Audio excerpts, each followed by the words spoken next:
Meus amores, boa tarde.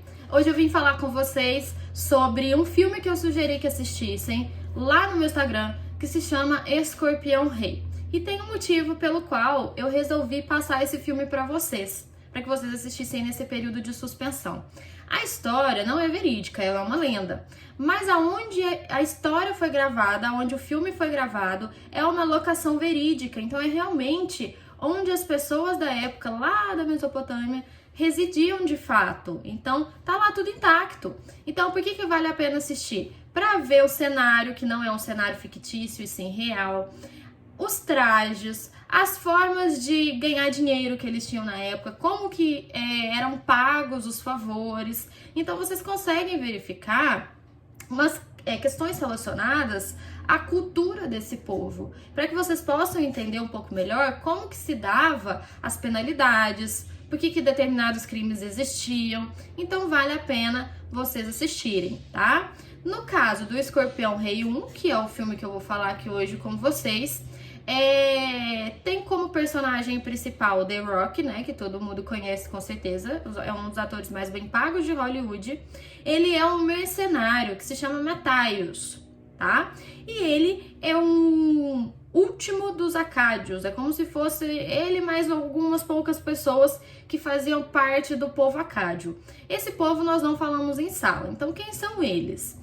Lembram dos sumérios que a gente estudou? Que foi o primeiro povo que a gente tem conhecimento de que teve escrita? Então, na sequência dos sumérios vieram os acádios, mas esses acádios não duraram muito tempo, porque Babilônia, né, o Império Babilônico conquistou tanto os sumérios quanto os acádios, e aí depois passou a ser tudo o Império Babilônico. Tanto é que no filme Escorpião Rei 2, que aí já não tem The Rock, são outras pessoas que foram contratadas, passa neste período de invasão babilônica. Inclusive, Hammurabi aparece, né? Que foi a lei que a gente estudou na aula passada. Mas o interessante é o Escorpião Rei 1, primeiro, porque ele é o mais famoso e ele é o mais interessante relacionado ao direito, à cultura propriamente dita. E lá tem uma questãozinha de direito que a gente vai falar hoje, tá bom? Primeira coisa que vale recordar das aulas passadas é sobre a própria Mesopotâmia. Então, no filme, aonde nós estamos, né? A gente está entre os rios Tigre e Eufrates.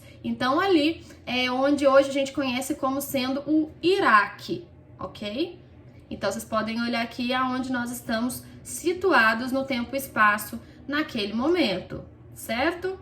Bom, muito bem. Tanto é que Mesopotâmia significa terra entre dois rios, porque fica entre o rio Tigre e também o rio Eufrates. Muito bem, lá a gente tem uma cena muito interessante, que é a cena de um garoto que auxilia esse mercenário, e com a sua ajuda, o mercenário resolve pagá-lo com um rubi. Vocês vão conseguir ver isso lá no filme.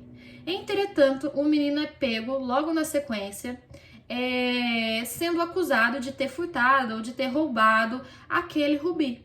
Então, o que os, entre aspas, né, policiais da época fazem, né, os justiceiros, pegam o garoto e tentam cortar a sua mão. Por quê? É a lei de Talião.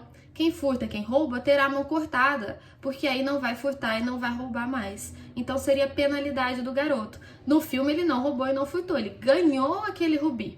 Mas na hora eles acharam que ele tivesse furtado, porque ele era um menino pobre e que vivia nas ruas, inclusive, ele e mais alguns garotos. Então eles tentam ali cortar a mão do menino. Então o que a gente vê aqui é uma questão de direito que a gente viu, que é a lei de Talião sendo imposta, tá?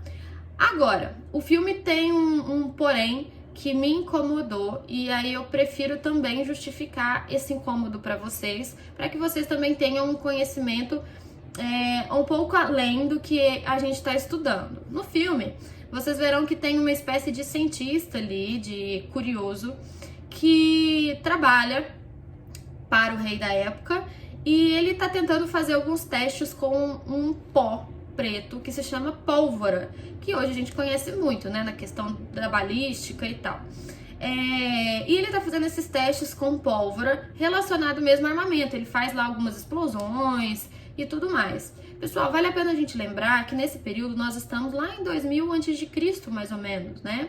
A pólvora, ela foi inventada no século I depois de Cristo pelos chineses. O filme fala, tá? Que o pó veio dos chineses. Esse fato é correto.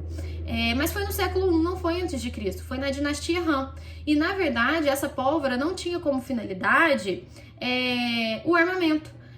O que eles queriam com a pólvora era descobrir o elixir de longa vida. Isso lá na China. Então, eles não sabiam que a pólvora servia como armamento, para fins de explosão. Então, isso foi descoberto só depois. Tanto é que o canhão, né, o primeiro canhão que se tem notícia, foi construído no ano de 1126, depois de Cristo. Então, bem depois. Então, esse fato me deixou um pouco incomodada, e aí eu resolvi também trazer esse fato para vocês. Realmente veio dos chineses, mas não foi na época do filme, não foi nessa época da invasão babilônica, não foi dos acádios, não foi dos sumérios. Veio da China, mas no século I, na dinastia Han. E na verdade teve a finalidade de elixir de longa vida. Eles queriam prolongar a vida, eles achavam que esse pó tinha essa capacidade, só que lá em 1126 eles descobriram que essa pólvora poderia ser utilizada como instrumento de armamento, certo? Então não deixem de assistir o filme, vale a pena, para vocês poderem se imaginar na época dos fatos, na época do direito que nós estamos estudando. Muito bom! Próximo vídeo, nós continuaremos nossa matéria e falaremos sobre o processo na Mesopotâmia. Um grande beijo!